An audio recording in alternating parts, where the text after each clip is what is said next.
বিচিত্র সাসপেন্স, পুরোটাই উত্তেজনা।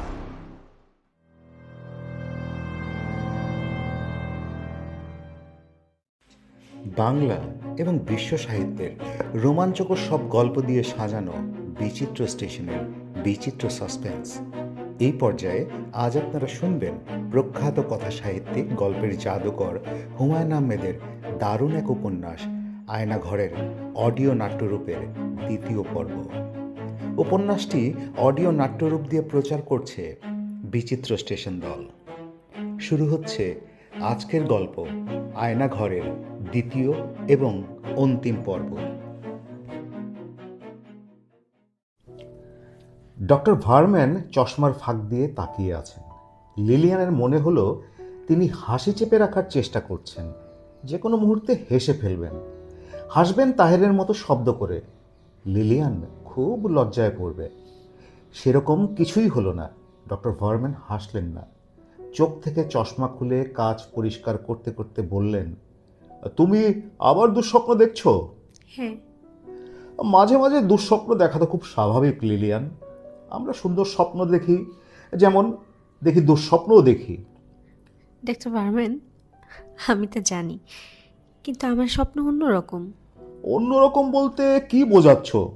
আপনাকে ব্যাখ্যা করতে পারবো না, তবে আমার মনে হয় স্বপ্নে কেউ আমাকে কিছু একটা বলার চেষ্টা করছে। তুমি ঠিকই ধরেছো, স্বপ্নে কেউ তোমাকে কিছু বলার চেষ্টা করছে, এটা ঠিক। অবশ্যই বলার চেষ্টা করছে। সেই কেউটা হচ্ছে তুমি নিজে। তোমার নিজের সাবকনশিয়াস মাইন্ড তোমাকে কনশাস তথ্য দিতে না চাইছে। ডক্টর, তা কিন্তু না। তাহেরের মহা বিপদ সম্পর্কে আমাকে কেউ একজন সাবধান করছে। ডক্টর ভার্ম্যান এবার হাসলেন, তবে শব্দ করে না, নিঃশব্দে। শিশুদের প্রবোধ দেওয়ার জন্য বড়রা যেমন হাসে, তেমন হাসি। শোনো লিলিয়ান, ছেলেটা সম্পর্কে তোমার নিজের মধ্যেই এক ধরনের ভয় আছে। সেই ভয় হচ্ছে ছেলেটিকে হারানোর ভয়। এই ভয়ের উৎপত্তিস্থল কোথায় জানো? এই ভয়ের উৎপত্তি হয় ভালোবাসায়। কাউকে গভীরভাবে ভালোবাসলেই এই ভয় তৈরি হয়।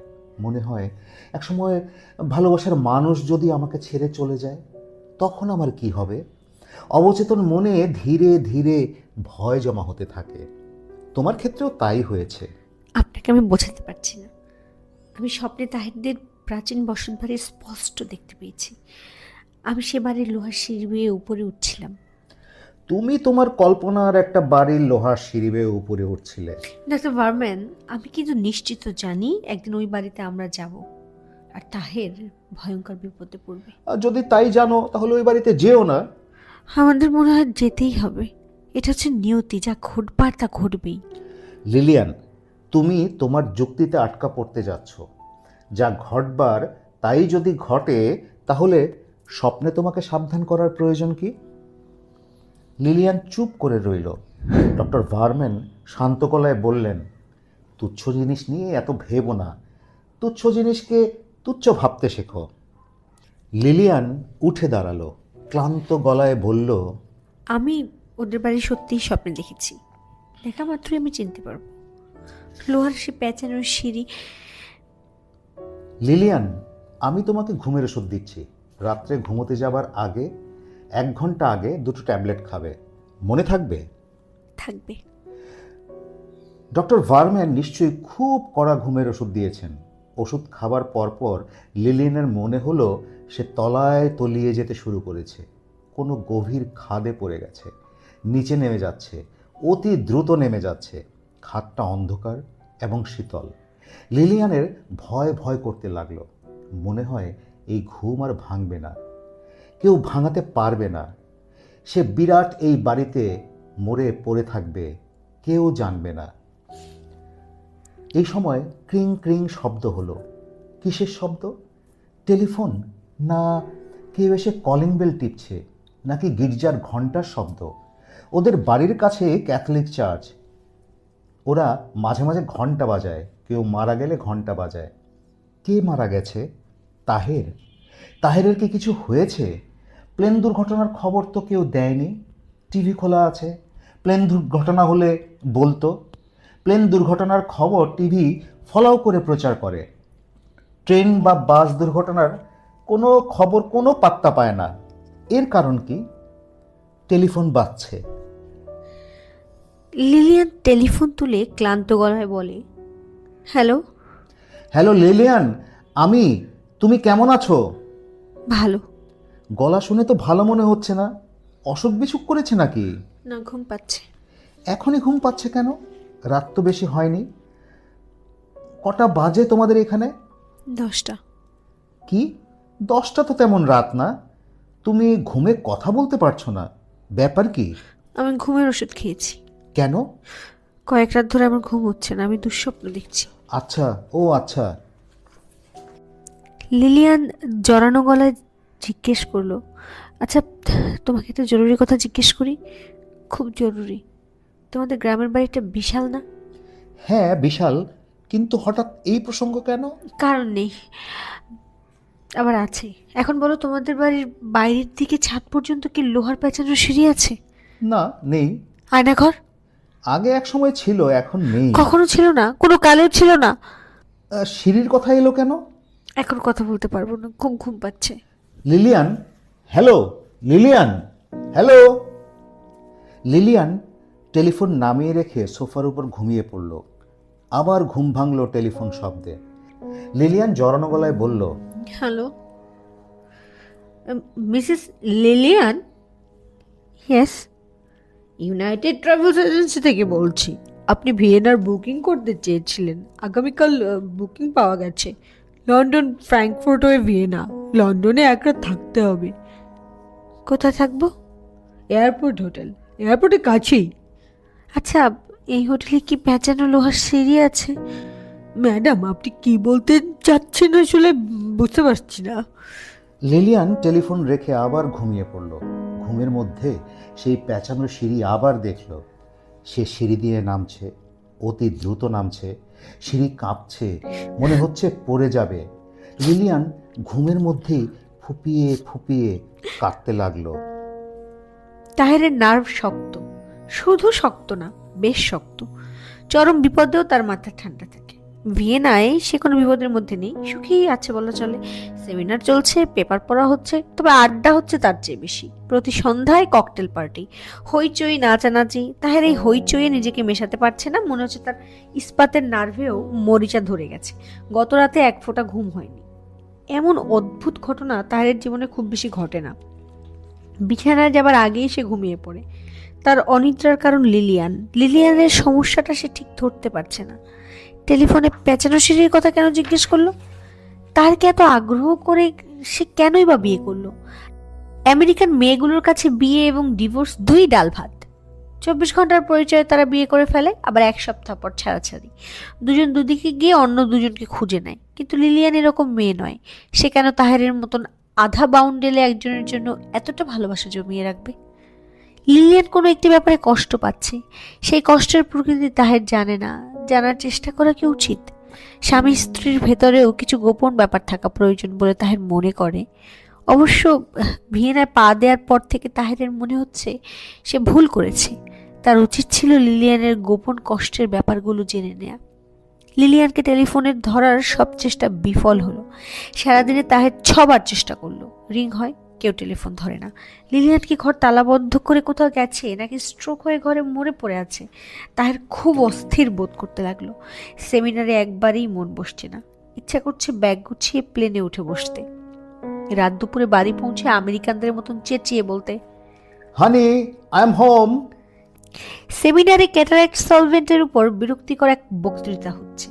বক্তা মাঝে মাঝে হাসবার চেষ্টা করছেন, পারছেন না। বক্তৃতার মাঝখানে তাহেরের কাছে স্লিপ এলো, আমেরিকা থেকে জরুরি কল। তাহের টেলিফোন ধরবার জন্য প্রায় ছুটে গেল। যিনি পেপার পড়ছিলেন তিনি পড়া বন্ধ করে কড়া চোখে তাকিয়ে রইলেন। টেলিফোন করেছে লিলিয়ান। তাহের বলল, কেমন আছো লিলিয়ান? ভালো আছি। কোনো বিশেষ কারণে টেলিফোন করেছো না এমনি? এমনি করেছি। আমি কি তোমাকে বিরক্ত করলাম? মোটেও বিরক্ত করনি, বরং খুব আনন্দিত হয়েছি। আমি তোমাকে নিয়ে খুব দুশ্চিন্তা করছিলাম।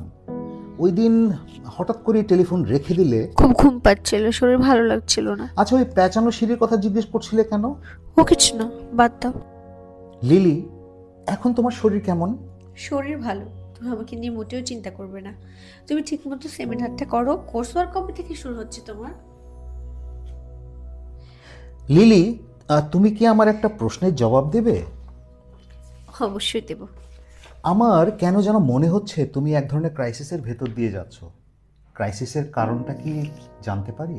না। বেশ, জানাতে না চাইলে জানাবে না। আচ্ছা, এমন কিছু কি আছে যা তুমি আমাকে বলতে চাও? হ্যাঁ, তাহলে বলো। I love you. অন্য সময় হলে তাহের হো হো করে হেসে ফেলতো, আজ পারলো না। তার অসম্ভব মন খারাপ হয়ে গেল। টেলিফোন নামিয়ে রেখে সে দুটো কাজ করলো। প্রথম কাজ, কোর্স কোঅর্ডিনেটরকে ফোন করে বলল, আমার একটা সমস্যা দেখা দিয়েছে, আমি আমেরিকা ফিরে যাচ্ছি। দ্বিতীয় কাজ, ট্রাভেল এজেন্সিতে ফোন করে বলল, আমি আমার স্ত্রীকে নিয়ে 2 মাস ঘুরে বেড়াবো। খুব ইন্টারেস্টিং একটা ট্যুর প্ল্যান তুমি তৈরি করে দাও। ট্যুর প্ল্যানে পাহাড়, সমুদ্র, অরণ্য, এই 3টা জিনিস অবশ্যই থাকতে হবে। আমরা বিয়ের পরে একসঙ্গে বাইরে কোথাও যাইনি। এটা হবে আমাদের হানিমুন ট্যুর। অ্যাডভেঞ্চার চাও না স্মুথ প্ল্যান চাও? আমি দুটোই চাই। ট্যুর প্ল্যানে হোটেলের ব্যবস্থাও থাকবে? হ্যাঁ, থাকবে। ইকোনমি হোটেল না expensive hotel? Expensive hotel. Economy হোটেলে আমি থাকতে পারি না, দম বন্ধ হয়ে আসে। কোন মহাদেশ ঘুরতে চাও? Europe, Asia? ইন্ডিয়া দেখে আসো। ইন্ডিয়া এবং নেপাল, পাহাড়, সমুদ্র, অরণ্য সবই পাবে। তাজমহল আছে, সপ্তম আশ্চর্য। তাহের হঠাৎ তাকে থামিয়ে দিয়ে বলল, তুমি বরং আমাদের দুজনের জন্য বাংলাদেশে একটা ট্যুরের ব্যবস্থা করো। বাংলাদেশ খুব ইন্টারেস্টিং হবে বলে আমার মনে হয় না। আমারও নিজেরও মনে হয় না, তবুও করো। পুরো ট্যুরটাই হবে বাংলাদেশে? হ্যাঁ। কিছু মনে করবে না, বাংলাদেশে হানিমুন ট্যুরে যাওয়ার কারণটা কি জানতে পারি? হ্যাঁ, পারো, কারণ এটা আমার নিজের দেশ। অনেকদিন পর তাহের প্রাণ খুলে হাসলো। অনেক কষ্টে হাসি থামিয়ে বলল, হ্যালো মিস, আমাকে মন্টানা যাওয়ার একটা টিকিট ব্যবস্থা করে দাও। এমনভাবে করবে যেন আমি রাত দুপুরে উপস্থিত হতে পারি। আমি আমার স্ত্রীকে চমকে দিতে চাই। রাত 3টায় লিলিয়ান দরজা খুলল। তাহে দাঁড়িয়ে আছে। বাচ্চাদের খেলনার দোকান থেকে অদ্ভুত একটা মুখোশ কিনে মুখে পড়েছে। মুখোশটা তাকে ভয়ঙ্কর দেখানোর কথা, কিন্তু দেখাচ্ছে না, বরং হাস্যকর লাগছে। লিলিয়ান শিশুদের মতো চেঁচিয়ে উঠে বলল, এ কি তুমি? ইয়েস, বিদেশিনী আমি। চলে এলে যে? তোমাকে দেখতে এলাম। তুমি কেমন আছো? খুব খারাপ ছিলাম, এখন আর খারাপ নেই। আমি এখন ভালো আছি, খুব ভালো আছি। ভালো থাকলে চমৎকার করে একটা ক্যাপাচিনো কফি বানাও, প্রচুর ফেনা যেন হয়, এবং জিনিসপত্র গোছগাছ করা শুরু করো। আমরা কোথায় যাচ্ছি? আমরা যাচ্ছি বাংলাদেশের একটি জেলা নেত্রকোনায়। নেত্রকোনা থেকে নান্দাইল রোড স্টেশন বলে অখ্যাত একটা রেল স্টেশনে। সেখান থেকেও 20 মাইল দূরের অতি দুর্গম এক স্থানে, যেখানে আমার পূর্বপুরুষরা বোকার মতো এক বিশাল অট্টালিকা বানিয়েছিল। সেই অট্টালিকার ধ্বংসাবশেষ আমি তোমাকে দেখিয়ে নিয়ে আসব। ওই অঞ্চলে পৌঁছাতে যেসব যানবাহনে আমরা চড়ব সেসব হচ্ছে প্লেন, রেল, নৌকা, মহিষের গাড়ি, অবশেষে হন্টন। হন্টন মানে কি? হন্টন মানে আমি বলবো না। বাংলাদেশ যাচ্ছ, কাজেই এখন থেকে কথাবার্তা হবে বাংলায়। তুমি বুঝতে পারলে ভালো কথা, না বুঝতে পারলে নাই। বুঝবো? এত দ্রুত কথা বললে বুঝবো কি করে? স্লোলি বলো, আমি সবই বুঝবো। বাংলা ভাষা এমনই ভাষা যে স্লো বলা যায় না, অতি দ্রুত বলতে হয়। দ্রুত কথা বলা শিখে নাও। আমাদের দেশের লোকজন কর্ম করে ঢিমাতালে, কিন্তু কথা বলে দ্রুত। রেল, নৌকা, মহিষের গাড়ি এবং হন্টনের কথা বলা হলেও ট্রেন থেকে নেমে সরাসরি নৌকা নিয়ে বাড়ির ঘাটে যাওয়া যায়। ঘাটের নাম ইন্দারঘাট, গ্রাম তিলতলা। তাই নৌকো নিয়েছে। ঠাকরাকোনা থেকে ইন্দারঘাট যাবে। 2 মাঝির নৌকা। 2 মাঝির একজনের বয়স 10-11। সে আবার দার্শনিক প্রকৃতির। বেশিরভাগ সময় আকাশের দিকে তাকিয়ে থাকে। প্রশ্ন করলে মুখ অন্যদিকে ঘুরিয়ে নেয়। তার নীরবতা অন্যজন পুষিয়ে দেয়। একটা কথা জিজ্ঞেস করলে 10টা কথা বলে। তাহের বলল, এই কতক্ষণ লাগবে? বালক মাঝি উত্তর দিল না, মুখ ঘুরিয়ে নিল। বালক মাঝির বাবা হাসি মুখে বলল, এক টানে লইয়া যামো, এক টানের মামলা। টান দিতে পারবেন তো? আপনার নিজের অবস্থা দেখছি কাহিল, ছেলেটাও তো নিতান্তই শিশু। বিছানা কইটা দিতাছি, শুইয়া ঘুমান। ইন্দার ঘাটে ঘুম থেকে ডাইকা তুলব। তার সাথের ম্যাম সাহেব কি আপনার কি লাগে? আমার স্ত্রী। গত বছর একজন ম্যাম সাহেব দেখছিলাম হাফ প্যান্ট পরা, নবীনগরে হাটবারে মোটরসাইকেল দিয়ে আইছিল। একটা কুমড়া কিনছে, কুমড়া এরা খুব ভালো পায়, শখ করে খায়। আচ্ছা, আপনি নৌকা ছাড়ার ব্যবস্থা করুন তো দেখি। সব ব্যবস্থা হইতাছে, নূর মিয়ার নৌকায় উঠছেন, আর চিন্তার কিছু নাই। নৌকা ছাড়ার পর মনে হলো চিন্তার অনেক কিছুই আছে। নূর মিয়া নিজে কিছুই করছে না, হাল ধরে বসে আছে। বাচ্চা ছেলে একা দাঁড় টেনে নিয়ে যাচ্ছে। 10 মাইল পথ যেতে দীর্ঘ সময় লাগবে। দিনে দিনে পৌঁছানোর আশা মনে হচ্ছে ছেড়ে দিতেই হবে। লিলিয়ান খুব আগ্রহ নিয়ে নদী দেখছে। তার কেমন লাগছে বোঝা যাচ্ছে না, কালো চশমায় তার চোখ ঢাকা। তাহের বলল, কেমন লাগছে লিলিয়ান? খুব ভালো লাগছে, অদ্ভুত লাগছে। আশা করি খুব অল্প সময়ের মধ্যে জার্নি শেষ হবে না। না, এই জার্নি বলতে গেলে অনন্তকাল ধরে চলবে। তুমি ইচ্ছা করলে ঘুমিয়ে পড়তে পারো। আমি ঘুমাবো না। খিদে পেয়েছে? উহুম। স্টেশনে কিছু খেয়ে নেওয়া দরকার ছিল। অল্পক্ষণের ভেতর খিদে পাবে, তখন নদীর পানি ছাড়া কিছুই খেতে পারবে না। নূর মিয়া তাদের দিকে তাকিয়ে হাসি মুখে বলল, খাওয়া দাওয়া নিয়ে কোনো চিন্তা করেন না, বসিরহাট বাজারে নৌকা ভিড়ামু, বাজার সদাই কইরা রান্দা চাপামু, খাওয়া দাওয়া শেষ কইরা বেলাবেলি চইলা যামু ইন্দার ঘাট, এক টানের মামলা। তাহের দীর্ঘ নিঃশ্বাস ফেলল। তার কাছে মনে হচ্ছে নূর মিয়া খুব যন্ত্রণা করবে, প্রতিটি কথায় অংশগ্রহণ করবে, নিজস্ব মতামত দেবে। রান্না বান্নায় অনেক সময় নষ্ট করার পরিকল্পনাও নূর মিয়ার আছে বলে মনে হচ্ছে। স্যার, আপনার পরিবার কি বাংলায় কথা কয়? হ্যাঁ, ওই মোটরসাইকেলের ম্যাম সাহেব বাংলায় কথা কয়। কুমড়া কিনতে গিয়া পরিষ্কার কইছে, এই কুমড়ার দাম কত? ঠিকমতো নৌকা চালান নূর মিয়া, বেশি কথা বলার দরকার নেই। এইটা স্যার আপনার কম লাগবো না, বেশি কথার মধ্যে নূর মিয়া নাই। দেশটা নষ্ট হইতাছে অধিক কথার কারণে। লিলিয়ান ইংরেজিতে বলল, আহা বেচারা কথা বলতে এত পছন্দ করে, আর তুমি তাকে কথা বলতে দিচ্ছ না। বলুন না, বলুক কথা, কি ক্ষতি তাতে? আমার তোর কথা শুনতে ভালোই লাগছে। ওর কথা বুঝতে পারছো? কিছু কিছু পাচ্ছি, যতই কথা শুনবো ততই আরো বেশি বুঝবো। তুমি এক কাজ করো, নূর মিয়ার সঙ্গে বসে বসে গল্প করো, আমি ঘুমিয়ে পড়ি। চারিদিকে অসহ্য সুন্দর, এর মাঝখানে তুমি ঘুমিয়ে পড়বে? কাব্যভাব আমার ভেতরে একদমই নেই লিলি। আমি পাথর টাইপের মানুষ, অনুভূতি শূন্য। আমি কি অনুভূতি শূন্য মানুষটির কাছে একটা আবেদন রাখতে পারি? হ্যাঁ, পারো। আমেরিকায় ফিরে গিয়ে কি হবে? চলো আমরা এখানেই থেকে যাই। এই জঙ্গলে থেকে যেতে চাও? যাই। তোমার মাথা থেকে পোকাগুলো দূর করো লিলিয়ান। তুমি আমার গ্রামের বাড়ি দেখতে চেয়েছিলে বলে তোমাকে নিয়ে এসেছি। সেখানে আমি থাকবো খুব বেশি হলে 3 দিন। তারপর বাংলাদেশের সুন্দর সুন্দর জায়গাগুলো ঘুরে ঘুরে দেখব। এই কক্সবাজার, সুন্দরবন, সিলেট, তারপর যাব নেপাল। হিমালয় কন্যা নেপাল দেখার পরে আমেরিকা ফেরত যাব। লিলিয়ান ছোট্ট একটা নিঃশ্বাস ফেলে শান্ত গলায় প্রায় ফিসফিস করে বলে, আমার একটা অদ্ভুত কথা মনে হচ্ছে। আমার মনে হচ্ছে আমাদের দুজনের কেউই এই জায়গা ছেড়ে কোনোদিন অন্য কোথাও যেতে পারবো না। বাকি জীবনটা আমাদের থেকে যেতে হবে এখানে। তারা ইন্দারঘাটে পৌঁছালো সন্ধ্যার পর। কাকতালীয়ভাবেই পূর্ণিমা পড়ে গেছে, চাঁদ উঠেছে। তবে চাঁদের আলো এখনো জোরালো হয়নি। গাছপালায় কেমন যেন ভুতুরে অন্ধকার। তাহির বলল, হাত ধরো লিলিয়ান, বনের ভেতর দিয়ে যেতে হবে। একসময় এটা ছিল সুন্দর বাগান, এখন পুরোপুরি ফরেস্ট। হালুম করে শব্দ করে বাঘ বের হয়ে এলেও অবাক হব না। এখনো যে হচ্ছে না কেন, সেটাই একটা রহস্য। বাড়ি দেখে লিলিয়ান একই সঙ্গে মুগ্ধ, দুঃখিত হলো। বিশাল অট্টালিকা, কিন্তু অন্তিম দশা। বাড়ির পলেস তারা খুশি খুশি পড়ছে। দক্ষিণ দিকের দেয়াল ধসে পড়েছে, পুরো বাড়ি ঘন শ্যাওলায় ঢাকা। দোতলায় ওঠার সিঁড়িটা ভাঙা, রেলিং ধসে গেছে।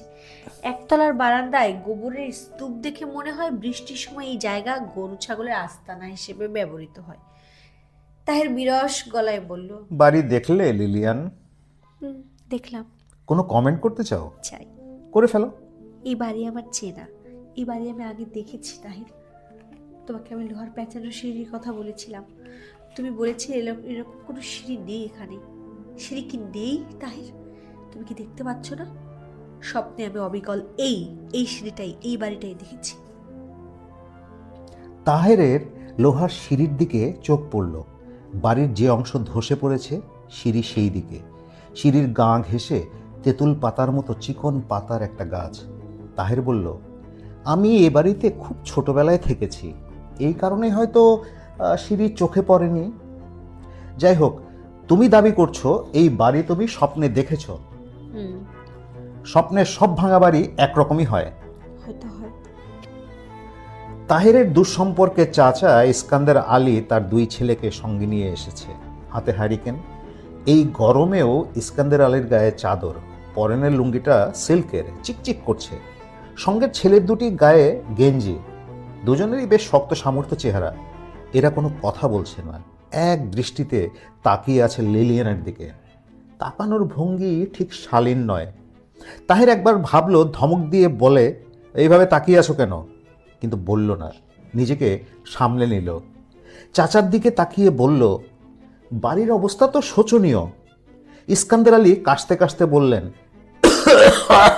পুরোনা বাড়ি, এর চেয়ে আর ভালো কি হইব? ভাঙ্গা যে পড়ে নাই, এটি আল্লাহর রহমত।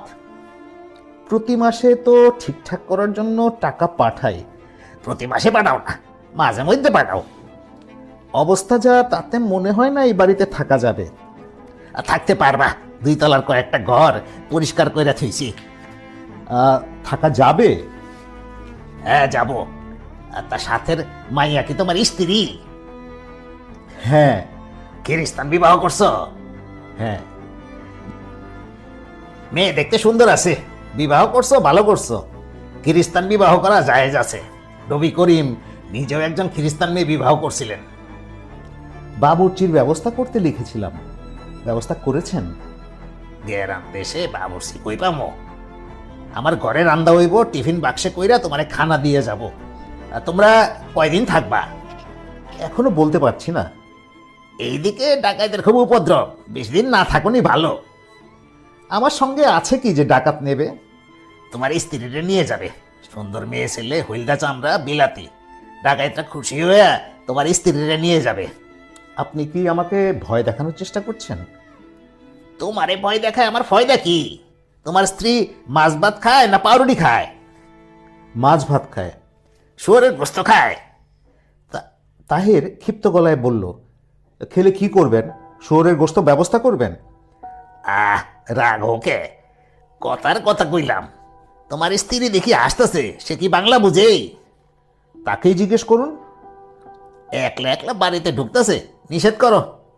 নিষেধ করতে হবে না, তার বুদ্ধিশুদ্ধি আছে।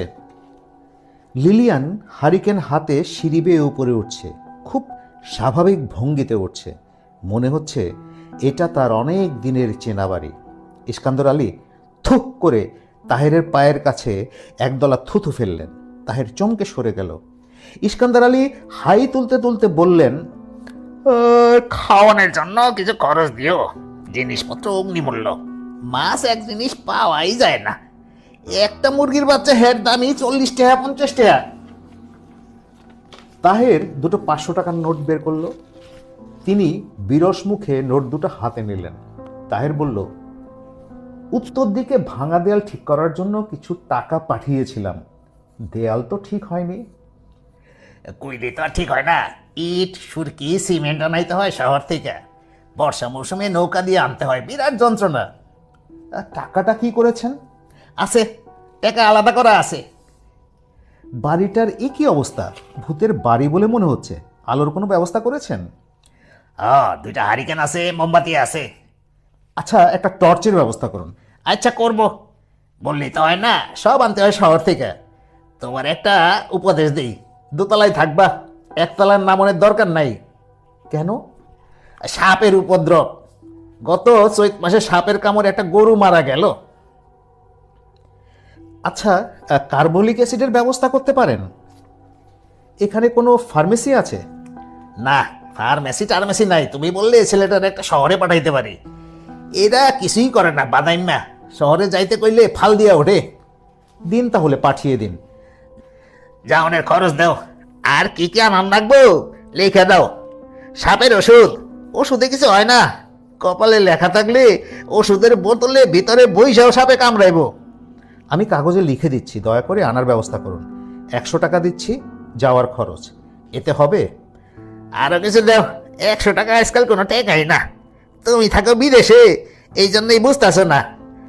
আরেকটা কথা, তোমার পরিবার নিয়ে আমার বাড়িতে একদিন যাওয়ান লাগবো। বাড়ি মেয়ে ছেলেরা দেখতে চায়। এরা আবার কার কাছ থেকে জানি শুনছে বিলাতের মাইয়া ছেলে পিসা পারখানার পরে পানি নেয় না, বড় ঘিন্না কর। কিন্তু কি আর করা, যে দেশে যে নিয়ম। তোমার আবার কিছু করণের নাই।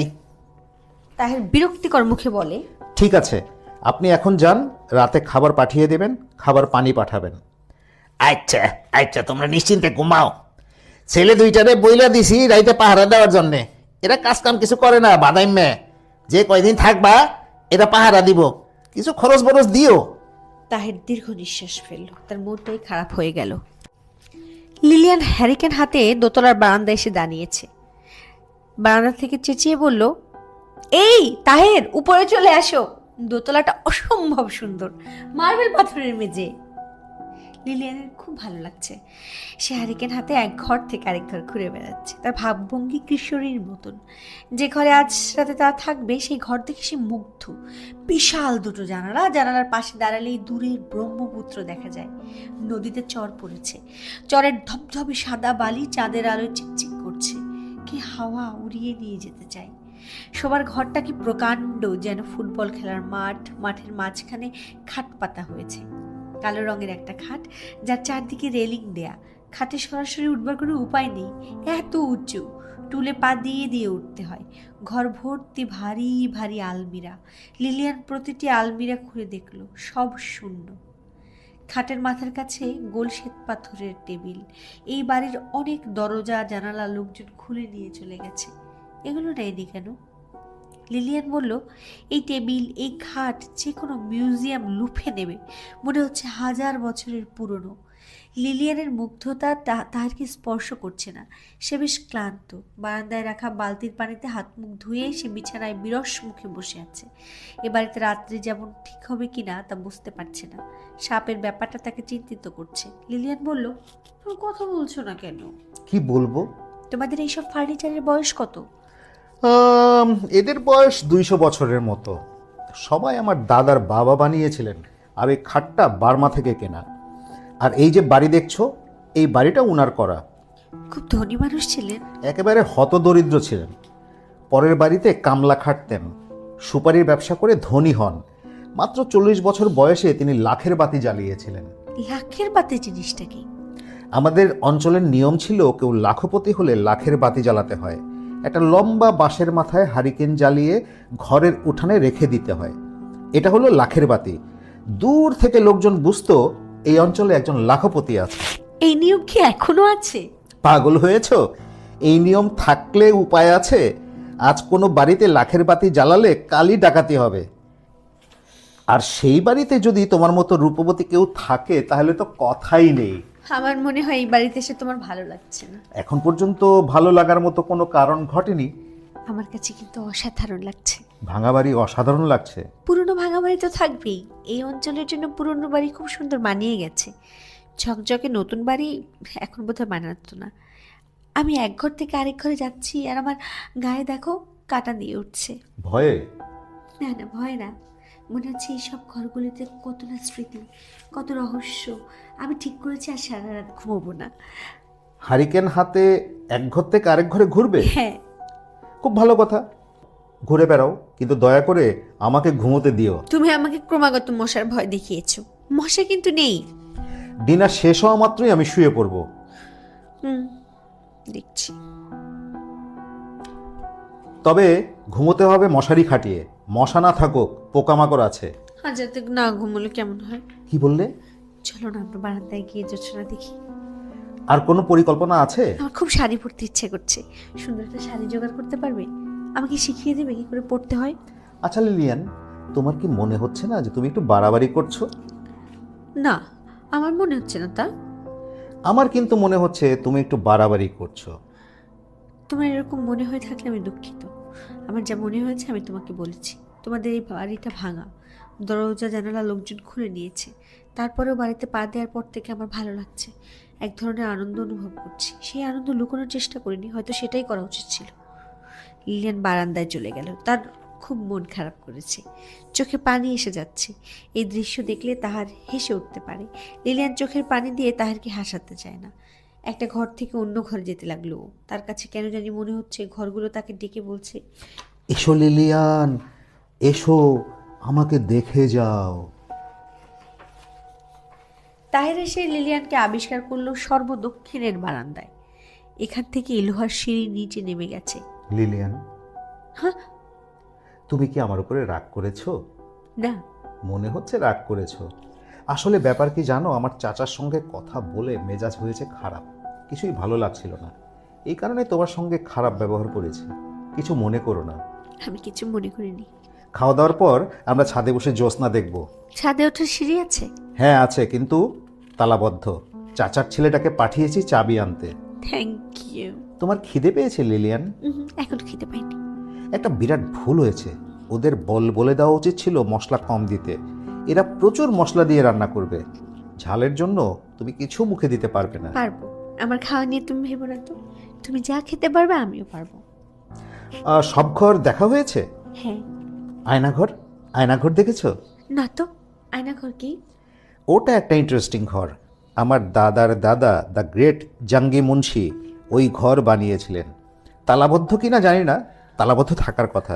চলো দেখি, খুঁজে বের করতে হবে কোন দিকে সেটাও জানি না। ঘরটা তালাবদ্ধ, বেশ বড় তালা ঝুলছে। কয়েকবার ঝাঁকি দিতেই তালা খুলে গেল। অনেকদিন বন্ধ থাকায় ঘরে ভ্যাপসা জলজ গন্ধ।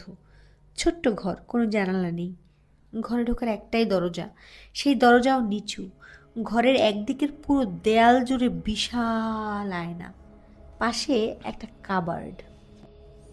এত বড় আয়না কোথায় পেয়েছিলেন?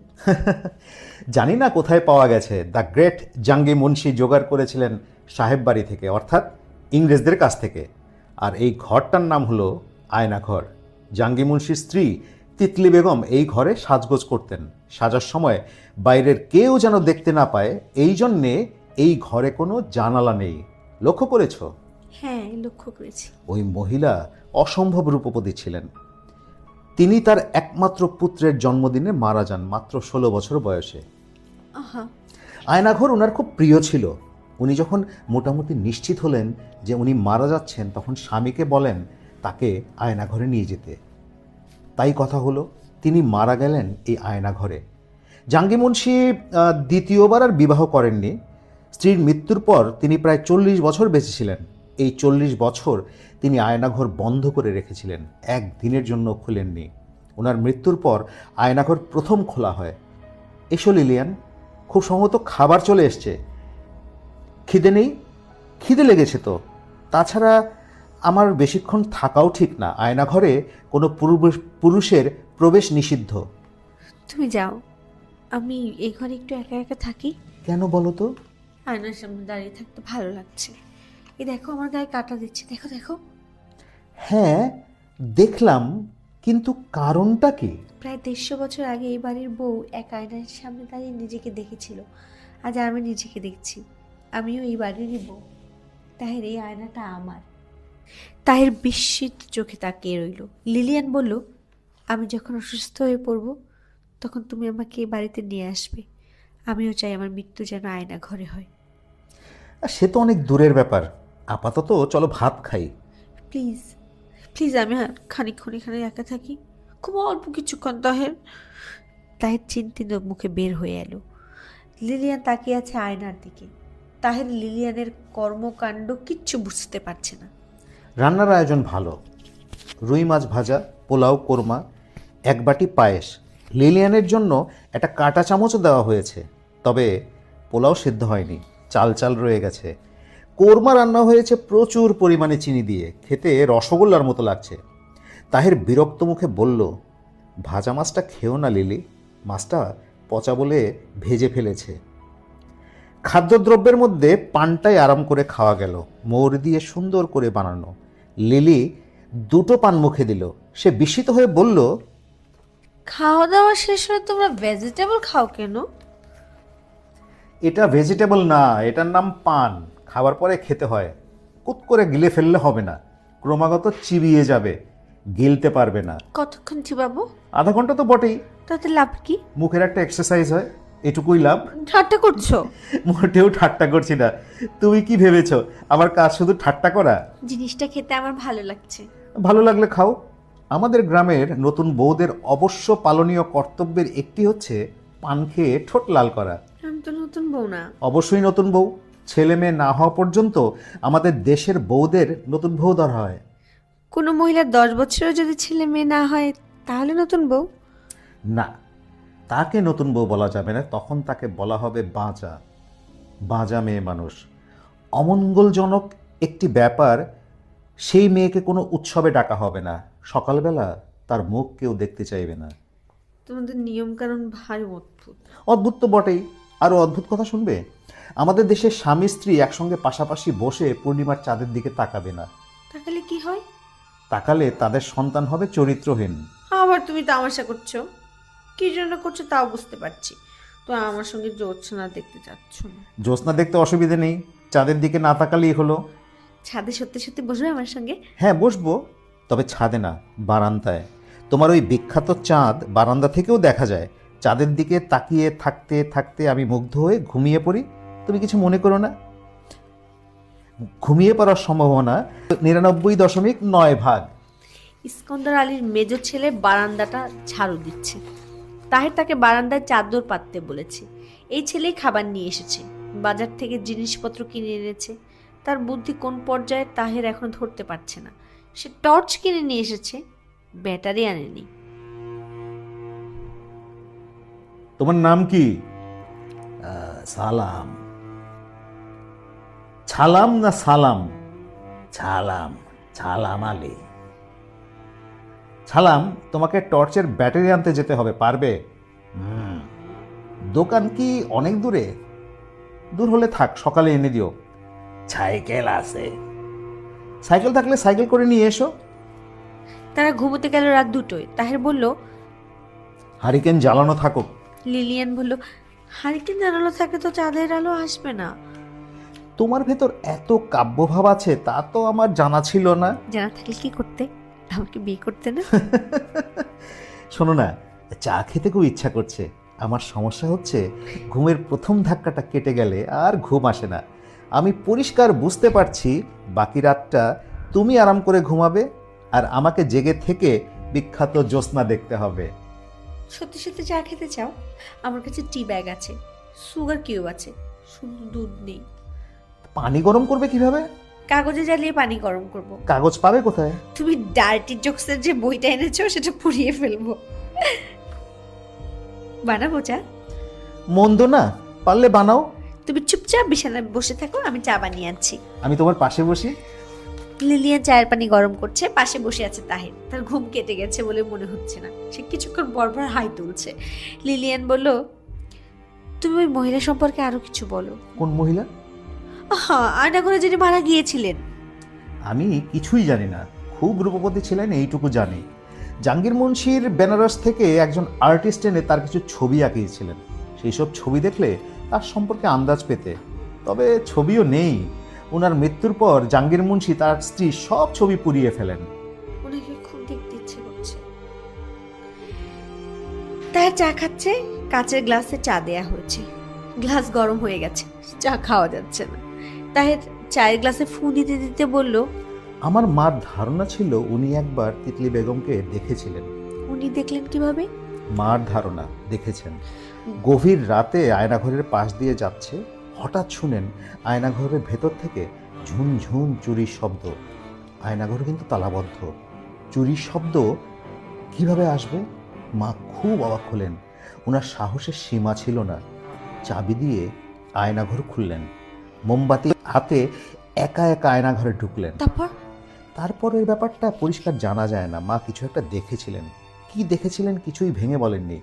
এরপর থেকে তার অভ্যাস হয়ে গেল, গভীর রাতে আয়নাঘরের দরজা খুলে সেখানে ঢুকতেন, অনেকক্ষণ থাকতেন। আয়নাঘরের মেঝেতে পাটি পেতে দুপুরে ঘুমাতেন। আমার বাবা জানতে পেরে খুব রাগ করলেন। বাবার ধারণা এই বাড়িটা অভিশপ্ত, এই বাড়িতে থাকলে অকল্যাণ ছাড়া কল্যাণ হবে না। তিনি মাকে নিয়ে বাড়ি ছেড়ে চলে যান। কোথায় যান? প্রথম ময়মনসিংহ শহরে যান, সেখান থেকে ঢাকা। ঢাকা যাওয়ার পর মার পাগলামি ভর করে। তিনি রাতে একবারেই ঘুমোতে পারতেন না, ছটফট করতেন আর বলতেন, ওই বাড়ি ফেলে এসেছি, উনি খুব রাগ করেছেন, খুব মন খারাপ করেছেন। ওনার কত শখ বাড়ি ভর্তি করে ছেলে মেয়েতে, তারা হইচই করবে, চেঁচামেচি করবে। উনি মানে কি? তিতলি বেগম? হ্যাঁ, মা খুব কান্নাকাটি শুরু করেন বাড়ি যাবার জন্যে। বাবা পাত্তাই দেননি।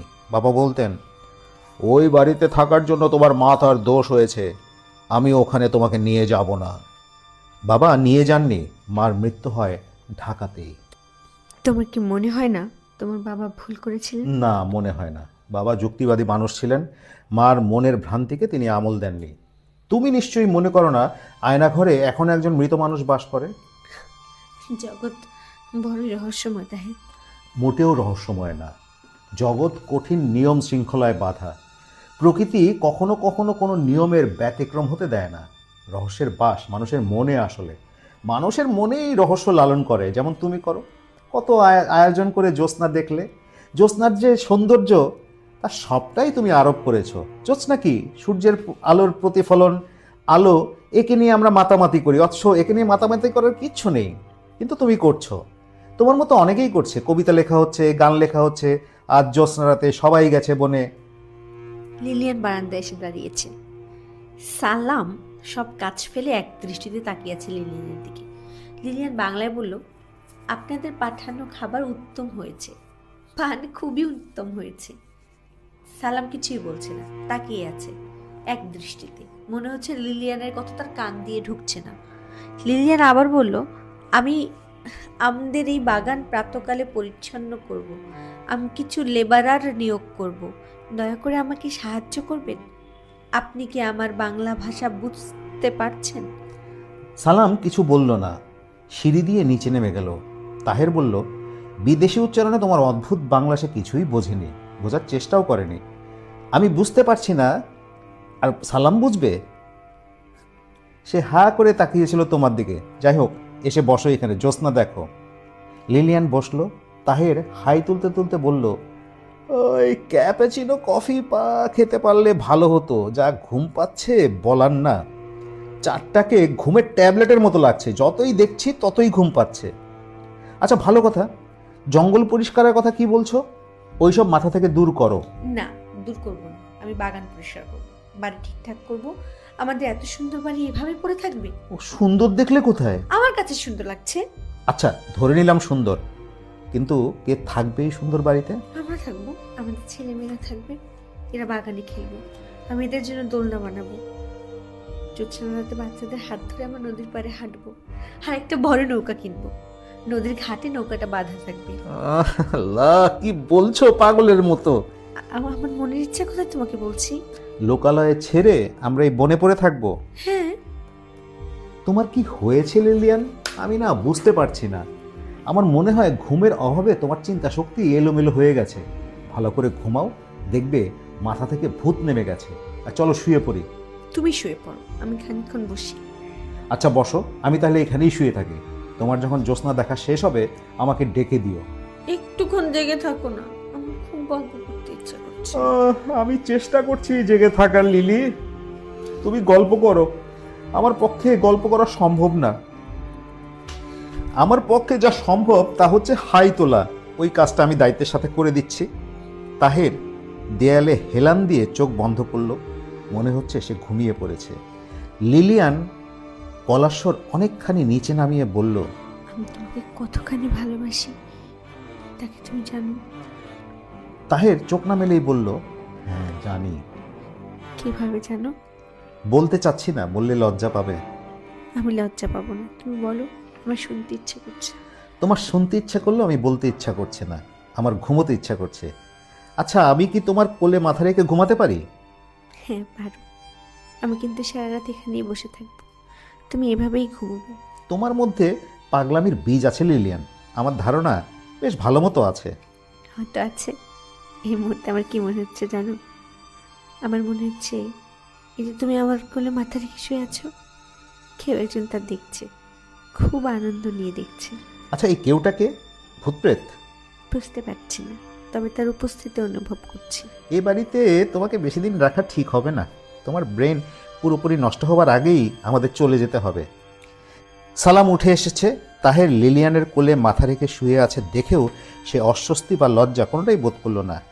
শুকনো গলায় তাহেরকে বলল, ব্যাটারি আনছি। তাহের তাকিয়ে দেখলো সালাম দুটো পেন্সিল ব্যাটারি নিয়ে এসছে। তাহেরের কেন জানি মনে হলো এটা সে নির্বুদ্ধিতার কারণে করেনি, ইচ্ছা করে করেছে। তাহের বলল, আচ্ছা ঠিক আছে, তুমি যাও। আর কিছু লাগবো? না, আর কিছু লাগবে না। লিলিয়ান বলল, আজ হঠাৎ তুমি এত গুছিয়ে কথা বলছো কেন? এত লজিক দিয়ে তো তুমি কখনো কথা বলো না। তা বলি না, আজ বলছি, কারণ আমার মনে হচ্ছে তোমার নিজস্ব জগতের লজিকের স্থান খুব কম।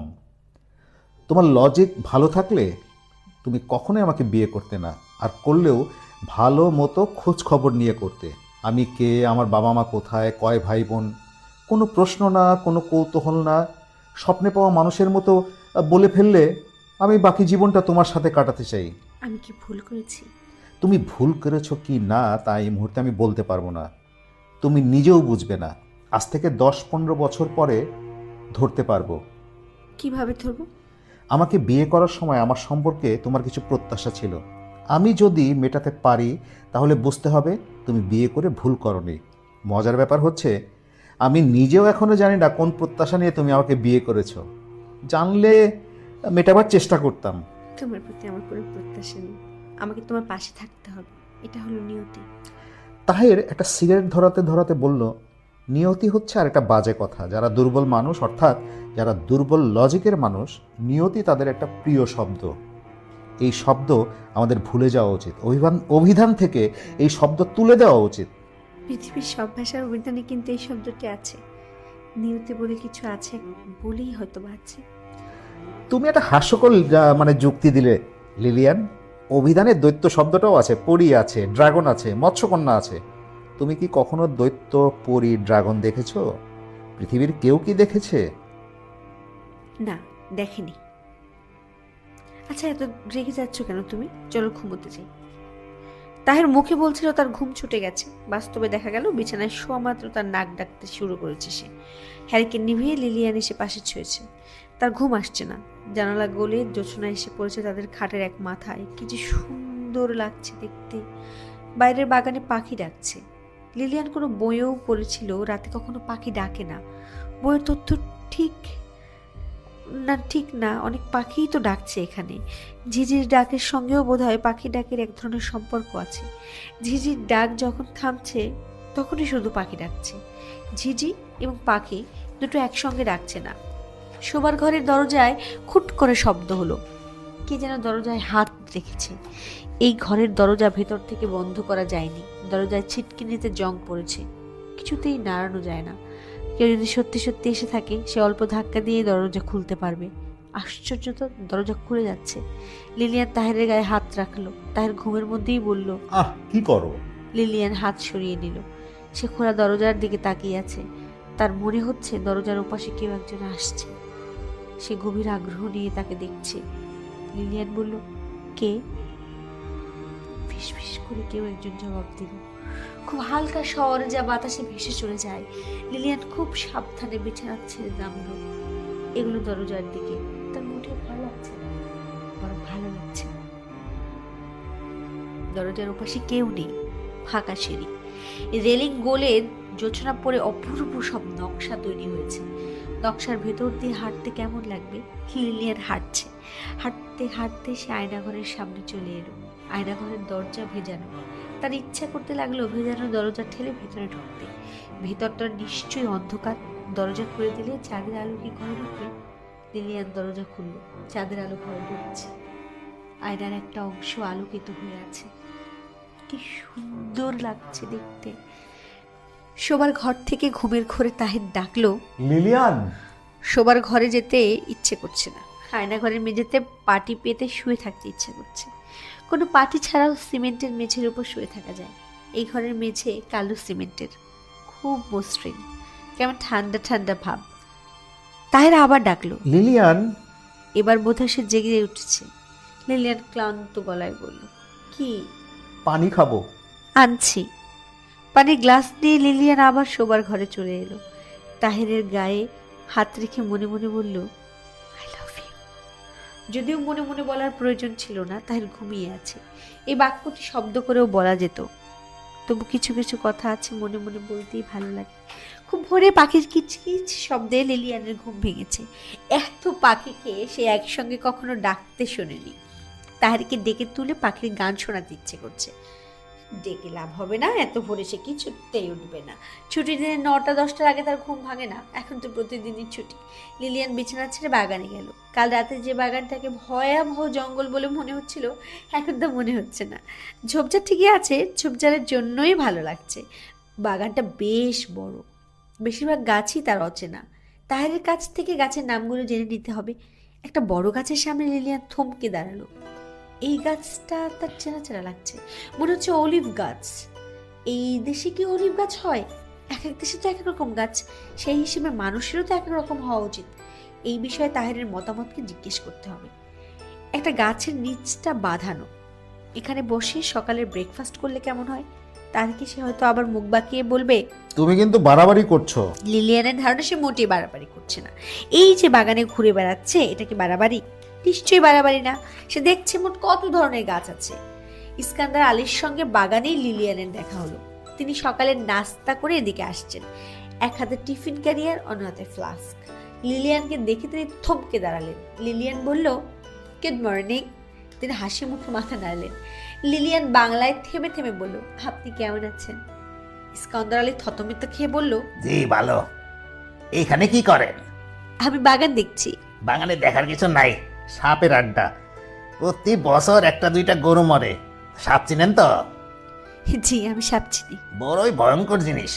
চলেন উপরে যাই, নাস্তা নিয়ে আসছি। খিচুড়ি আর ডিমের তরকারি। এই গাঁও গ্রামের ব্যাপার, কিছু পাওয়া যায় না। সব জিনিস শহর থেকে আনার লাগে, অনেক খরচা পড়ে। লিলিয়ান সব কথা বুঝতে না পারলেও আন্দাজ করেছে। এই মানুষটি বলেছে শহর থেকে জিনিস আনতে হয় বলে বেশি টাকা লাগে। লিলিয়ান বলল, আপনি তাদেরকে বলবেন টাকা দেবে। বলতেও শরম লাগে, কত টাকা যে আনছে কিছুই তো জানি না। ও যথেষ্ট টাকা পয়সা নিয়ে এসেছে। আমরা বাড়িঘর ঠিক করব, টাকা লাগবে। বাড়িঘর ঠিক কইরা ফায়দা কি? কে থাকবো? আমরা থাকবো। আচ্ছা, আপনি বলুন তো এই গাছটার নাম কি? ওটা জলফই গাছ। আমি ঠিক করেছি, আমি এবং তাহের এই গাছের নিচে বসে সকালে ব্রেকফাস্ট করব। কাউকে দিয়ে কি পরিষ্কার করে দিতে পারবেন? পারবো, কিছু খরচ বরচ লাগবো। টাকা ছাড়া কাউরে দিয়ে কিছু করণ যায় না। যে যুগের যে ভাও, দুনিয়া গেছে উল্টায়। লিলিয়ান ইস্কান্দার আলীকে নিয়েই বাগানে ঘুরছে, গাছের নাম জিজ্ঞেস করছে। অনেকগুলো নাম লিলিয়ান শিখে ফেলেছে। আম গাছ, তেঁতুল গাছ, বেল গাছ, কাঁঠাল গাছ, জলফই গাছ, গাব গাছ। লিলিয়ানের খুব ভালো লাগছে। তাহেরের ঘুম ভাঙা না পর্যন্ত সে বাগানে ঘুরল। তাহের নাস্তা খেয়ে আবার ঘুমিয়ে পড়ল। দুপুরের খাবার খেয়েও ঘুমোতে গেল। তার ঘুম ভাঙলো বিকেলে। সে হাসি মুখে বলল, ইচ্ছা করে ঘুম স্টপ করে নিয়েছি। আজ রাত জাগবো, তোমাকে নিয়ে ছাদে বসে থাকবো। কাল ছাদে যাওয়া হয়নি, আজ হবে। ছাদটা খুব সুন্দর, ছাদ থেকে ব্রহ্মপুত্র পরিষ্কার দেখা যায়। আচ্ছা, তুমি ব্রহ্মপুত্র নদীতে নৌকা ভ্রমণ করতে চাও? চাই। দেখি খোঁজ করে। তাহের হাই তুলতে তুলতে বলল, ওই বেশি ঘুমের প্রবলেম কি জানো? নেশা লেগে যায়, তখন শুধু ঘুমাতে ইচ্ছা করে। তুমি কি আবার ঘুমোবে? না না, আর ঘুমাবো না। বাগানে যাবে? চলো বাগানে যাই। বিকেলে চাটা বাগানে বসে খাই। ওরে সর্বনাশ, বিকেলে বাগানে যাওয়াই যাবে না। বিকেলের দিকে সাপরা খুব উত্তেজিত থাকে। বিকেলে দোতলা থেকে নিচে নামাটা হবে চরম বোকামি। তার চেয়ে বরং চলো ছাদে বসে চা খাই। বেশ, চলো। তোমাকে আরেকটা কথা বলা দরকার, আজ রাতে কিন্তু এই বাড়িতে আমাদের শেষ রজনী। কাল ভোরে আমরা চলে যাব। তোমার যা দেখার দেখে নাও। ছবি তুলতে চাইলে ছবি তোলো, ক্যামেরাটা বের করো তো। লিলিয়ানের মন খারাপ হয়ে গেল। আজ শেষ রজনী। লিলিয়ান কিচ্ছু বলল না। ছবি তোলার ব্যাপারে তার কোনো আগ্রহ নেই। বিকেলে ছাদে চা খাওয়া হলো না, কারণ ছাদের দরজার চাবি নেই। সালাম চাবি নিয়ে এলো অনেক রাতে। সেই চাবিতে তালা না খোলায় তালা ভাঙতে হলো। ছাদে পাটি পেতে বিছানা করতে করতে রাত 10টার মতন বেজে গেল। লিলিয়ানের খুব শখ ছিল শাড়ি পরবে, শাড়ি জোগাড় হয়নি। সে তার সবচেয়ে সুন্দর ড্রেসটি পরে ছাদে বসে আছে। তাহের সালামকে বিদায় করে ছাদে আসবে। সে আসতে খুব দেরি করছে। একা একা ছাদে বসতে লিলিয়ানের খুব মন খারাপ লাগছে না, বরং ভালোই লাগছে। তবে আজ গত রাতের মতো জোছনা হয়নি, আকাশে মেঘ, একটা মরা জোছনা। তাহের এলো 11টার দিকে। সে বিরক্তি মুখে বলল, লিলি, ওই ছাদের প্রোগ্রামটা আধা ঘন্টা পিছিয়ে দিতে হবে। আমার চাচা খবর পাঠিয়েছেন, অত্যন্ত জরুরি কি কথা না কি একটা আছে, এই মুহূর্তে আমাকে বলা দরকার। আর তার হাঁপানির টান উঠেছে। তিনি আসতে পারবেন না। তুমি শোবার ঘরে গিয়ে বসো, আমি ফিরে এসে তোমাকে ছাদে নিয়ে যাব। তারা ছাদ থেকে নেমে এলো। লিলিয়ান বুঝতে পারছে তাকে একা ফেলে তাহিরের যেতে ইচ্ছা করছে না। লিলিয়ান বলল, আমিও যাই তোমার সঙ্গে। ওই তিনি বলেছেন, মানে আমি যেন একা যাই। তোমার ভয়ের কিছু নাই, ওর বড় ছেলেটা এখানেই থাকবে। আমি মোটেও ভয় পাচ্ছি না, তবে ওনার ছেলে এখানে না থাকলে ভালো হয়। ছেলেটাকে আমার পছন্দ না, সারাক্ষণ আমার দিকে তাকিয়ে থাকে, তাকানোর ধরনটা ভালো না। তাকানের ধরন ঠিকই আছে, ওরা বিদেশি মেয়ে দেখেনি, তাই অবাক হয়ে তোমাকে দেখছে। এতে যে তুমি অস্বস্তি বোধ করতে পারো সেই জ্ঞান ওদের নেই। তাছাড়া সে থাকবে একতলায়, তুমি দোতলায়, অসুবিধা কি? পারবে না আধা ঘন্টা থাকতে? পারবো। সিঁড়ির দরজাটা বন্ধ করে দিও। আচ্ছা। আর আমি মোটেও দেরি করব না, কথাটা শুনবো আর চলে আসব। তাদের যদি কোনো ভালো শাড়ি থাকে তোমার জন্য নিয়ে আসবো। থ্যাঙ্কস। লিলিয়ান সিঁড়ির দরজা বন্ধ করে শোবার ঘরে চলে এলো, তার হাতে হ্যারিকেন। তাকে একা একা আধা ঘন্টা সময় কাটাতে হবে। আধা ঘন্টা তেমন বেশি সময় নয়, দেখতে দেখতে কেটে যাবে। হিথ্রো এয়ারপোর্ট থেকে তাহের ডার্টি জোকসের একটা বই কিনেছে। নোংরা রসিকতা পড়তে ভালো লাগে না, তবুও সময় কাটানোর জন্য নিশ্চয়ই পড়া যায়। লিলিয়ান শ্বেত পাথরের টেবিলে হ্যারিকেন নামিয়ে রাখলো। হ্যারিকেনের সম্ভবত কোনো সমস্যা হয়েছে, শিখা দপ দপ করছে। নিভে যাবে না তো? লিলিয়ান তাকিয়ে আছে হ্যারিকেনের শিখার দিকে। তাকিয়ে থাকতে থাকতেই কোনো রকম কারণ ছাড়া আচমকা তীব্র ভয়ে লিলিয়ান আচ্ছন্ন হয়ে গেল। তার মনে হলো ভয়ঙ্কর কোনো বিপদ ঘটতে যাচ্ছে। কিছুক্ষণের মধ্যেই তাহের কোনো ভয়াবহ বিপদে পড়বে। লিলিয়ান যন্ত্রের মতো পরপর 3 বার বলল, oh God save him please, God save him. পরম করুণাময় ঈশ্বর, তুমি আমার স্বামীকে রক্ষা করো।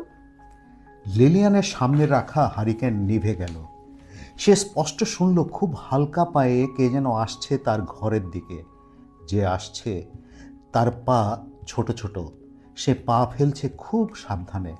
দরজার কাছে এসে সে থমকে দাঁড়িয়েছে, এক হাতে দরজা ধরেছে তা বোঝা যাচ্ছে। দরজায় ক্যাঁচ ক্যাঁচ শব্দ হলো। এর উপস্থিতি কি লিলিয়ান টের পাচ্ছিল? কে কে? লিলিয়ান আতঙ্কে অস্থির হয়ে কাপা কাপা গলায় বলল, কে কে? হুজ দেয়ার? ছোট্ট করে কি যেন নিঃশ্বাস ফেলল, ছোট নিঃশ্বাস, কিন্তু লিলিয়ান স্পষ্ট শুনল। সে কি তার নিজের নিঃশ্বাসের শব্দই শুনেছে? ভয় পেলে মানুষের মস্তিষ্ক ঠিক কাজ করে না, তারও কি তাই হয়েছে? ডক্টর ভার্মেন নিশ্চয়ই এর চমৎকার ব্যাখ্যা দিতে পারবেন, কিন্তু লিলিয়ানের কাছে এর কোনো ব্যাখ্যা নেই। তাহের সিগারেট ধরিয়েছে। বর্ষাকাল হলেও কয়েকদিন বৃষ্টি না হয় রাস্তাঘাট শুকনো। একজন যাচ্ছে সামনে সামনে, তার কাছে টর্চ লাইট, সে টর্চের আলো ফেলছে। তাহেরের সঙ্গে সঙ্গে যাচ্ছে 4 জন যুবক। একজনের নাম তাহের জানে, সালাম, মেজো চাচার মেজো ছেলে। সে আসছে সবার পিছনে। বাকি 3 জনকে এরা সঙ্গে যাচ্ছে কেন? কিছুই জিজ্ঞেস করতে ইচ্ছা করছে না, ওরাও কিছু বলছে না। চাচার এমন কি জরুরি কথা থাকতে পারে? জমি জমা সংক্রান্ত কিছু? তাহেরের পৈতৃক জমি নিয়ে কোনো মাথা ব্যথা নেই। একদিক দিয়ে ভালো হয়েছে, বন্ধনমুক্ত হওয়া গেছে। জমির কারণে তার বাবাকে অপঘাতে মরতে হয়েছে, যা হবার হবে, ওগুলো হাতছাড়া হয়ে যাক। এই অভিশাপ থেকে তাহের মুক্তি চায়। তবে বাড়িটা সে রাখবে, সংস্কার করাবে। লিলিয়ানের যখন এত পছন্দ, তাদের ছেলেমেয়েরা বড় হয়ে এদের গ্রামে নিয়ে আসবে। কে জানে বৃদ্ধ বয়সে কাটাবে নদীর ধারের এই বিশাল বাড়িতে। ততদিনে গ্রামে নিশ্চয়ই ইলেকট্রিসিটি চলে আসবে। দলটা নদীর পাড়ে এসে থমকে দাঁড়ালো। তাহের বলল, এখানে কি? টর্চ হাতের ছেলেটা বলল। নদীর হেই পারে যাওন লাগবো? তাহের বিস্মিত হয়ে বলল, নদীর ওই পারে কেন? ওই পারে কি? সালাম, তুমি এদিকে এসো তো, তোমাকে একটা কথা জিজ্ঞেস করি। সালাম এলো না, সে দ্রুত সরে গেল নদীর দিকেই।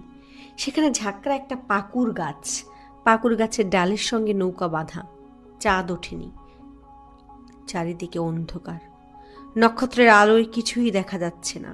অসংখ্য ঝিঝি পোকা ডাকছে। Something is wrong, something is very wrong. 4 জন যুবক তাহারকে কেন ঘিরে আছে? এরা নদীর পাড়ে তাকে নিয়ে কেন এসেছে? হত্যা করতে চায়? কেন চায়? টাকা পয়সার জন্য? মানুষ খুন করা এত সহজ? টর্চ হাতের লোকটা বলল, আসেন, নৌকায় আসেন। তাহের কি দৌড়ে পালিয়ে যাবার চেষ্টা করবে? পালাতে পারবে? এমনও তো হতে পারে পুরো ব্যাপারটা কিছুই না, সে ভয় পাচ্ছে বলে আজে বাজে চিন্তা করছে। হয়তো তার চাচা নদীর ওই পারে আরেকটা বাড়ি করেছেন, এই ছেলেগুলোকে রাখা হয়েছে বাড়ি পাহারার জন্য। খাড়াইয়া আছেন জ্ঞান, আসেন, দেরি কইরা কোনো লাভ নাই। তাহের যন্ত্রের মতো এগুলো। পাকুর গাছটার কাছে চাদর গায়ে আর একটা লোক দাঁড়িয়ে আছে। এই গরমে তার গায়ে চাদর কেন? লোকটা নৌকায় উঠে বসলো। তাহের এগুলো যন্ত্রের মতো, কিন্তু সবাই নৌকায় উঠলো না। সালাম টর্চ হাতে ছেলেটার সঙ্গে পাকুর গাছের নিচে দাঁড়িয়ে রইল। বাকি দুজন তাহেরের দুহাত ধরে নৌকায় প্যাট টেনে তুললো। চাদর গায়ের লোকটা ছাড়াও নৌকায় একজন মাঝি আছে, মাঝির সঙ্গে সঙ্গে নৌকা ছেড়ে দিল। চাদর গায়ের লোকটা নিঃশ্বাস ফেলে বলল, আজ গরম বড় বেশি পড়ছে। লোকটা গলার স্বরে বোঝা যাচ্ছে সে বৃদ্ধ। তাহেরের বলার ইচ্ছা করছে, গরম বেশি, কিন্তু আপনি চাদর গায়ে দিয়েছেন কেন? তাহের কিছুই বলল না। তাহেরের হাতে সিগারেট প্যাকেট থেকে বের করে হাতে নিয়েছে। আগুন ধরাতে ভুলে গেছে, যদিও আগুন নেই, তবু তাহের অভ্যাস মতো সিগারেট মুখে দিচ্ছে এবং টানছে। চাদর গায়ে বুড়ো লোকটা খুব খুব কেসে বলল, নৌকা মাছ গায়ে নিয়ে চলো। লোকটির মাথা থেকে চাদর সরে গেছে, তার মাথার সব চুল সাদা, থুতনির কাছে অল্প কিছু দাড়ি, দাড়ির রং কালো। তাহেরের মনে হলো তার বুকের উপর দিয়ে বরফ শীতল একটা পানির স্রোত বয়ে গেল। এরা তাকে খুন করার জন্য এখানে নিয়ে এসেছে। গ্রামের সব খুন খারাপই হয় নদীর কাছে। নদী হত্যার চিহ্ন ধুয়ে মুছে ফেলে। জলধারের প্রবল স্রোত মৃতদেহ অনেক দূরে নিয়ে যায়। জলজ প্রাণী অতি দ্রুত মৃতদেহ নষ্ট করে দেয়, চেনার উপায় থাকে না। বুড়ো বলল, আপনার সিগারেট নিবা, সিগারেট ধরান, সিগারেট ধরায় আরাম করে একটা টান দেন। শালার কি গরম পড়ছে। তাহের বাঁ হাতটা একজন ধরেছিল, সে হাত ছাড়লো। তাহের পকেট থেকে দেশলাই বের করলো, তাকালো বুড়োর দিকে। মনে হচ্ছে এই বুড়োই হত্যাকারী। বুড়ো বন্দুক আনেনি, নিশ্চয়ই চাদরের নিচে ছোড়া নিয়ে এসেছে। খোলা জায়গায় বন্দুকের আওয়াজ অনেক দূর পর্যন্ত যাবে, সেই তুলনায় ছোড়া অনেক নিরাপদ। বুড়ো বলল, ধরান ধরান, সিগারেট ধরান। তার সিগারেট ধরানোর চেষ্টা করছে, ধরতে পারছে না। বাতাসের প্রবল বেগ, তাছাড়া তার হাত কাঁপছে। দেশলাইয়ের 4টি কাঠি নষ্ট হওয়ার পর পঞ্চম কাঠিটি ধরল। তীব্র ঘামের গন্ধ পাওয়া যাচ্ছে, ঘামের গন্ধে তার বমি এসে যাচ্ছে। তাহের দেখলো সবাই এক দৃষ্টিতে তার দিকেই তাকিয়ে আছে, কেউ মুহূর্তের জন্য দৃষ্টি ফিরিয়ে নিচ্ছে না। বুড়ো লোকটির মুখে হাসি হাসি চাঁদের আলোয় হাসি মুখের এই বুড়োকে কি ভয়ঙ্করই না লাগছে। লিলিয়ানের শোবার ঘর অন্ধকার। হারিকেন নিভে যাওয়ায় সলতা থেকে বিশ্রী ধোঁয়া আসছে। লিলিয়ানের নাক জ্বালা করছে। ঘরে কি কার্বন মনোক্সাইড তৈরি হয়েছে? তার কি ঘর ছেড়ে চলে যাওয়া উচিত? সিঁড়ির দরজায় ধাক্কার শব্দ হলো। ভারী গলায় কে যেন বলল, দরজা খুলেন। লিলিয়ান বলল, কে? খবর আছে, দরজা খুলেন, আর্জেন্ট খবর। লিলিয়ান সিঁড়ির দরজার কাছে এলো, দরজা খুলল না। তার মন বলছে দরজার আড়ালে অপেক্ষা করছে ভয়ঙ্কর বিপদ। দরজা খুলেন, দরজা খুলেন। কে যেন প্রচন্ড শব্দে ধাক্কা দিচ্ছে। লিলিয়ান বলল, গো অ্যাওয়ে। দরজার হিংস্র পশুর থাবার মতো ধাপা পড়েছে। একজন না, কয়েকজন। লিলিয়ানের মনে হলো খুব কম করে হলেও 3 জন আছে। লিলিয়ান খিক খিক হাসির শব্দ শুনল। 3 জনের কোনো একজন আনন্দে হাসছে। এই আনন্দের উৎস কি? ওই সাদা চামড়া দরজা না খুলে কতক্ষণ থাকবি? আপোষে দরজা খোল। লিলিয়ান নড়ল না, দাঁড়িয়ে রইল। প্রাচীন ভারী দরজা চট করে ভাঙবে না, ভাঙতে সময় লাগবে। কতক্ষণ সময় লিলিয়ান জানে না।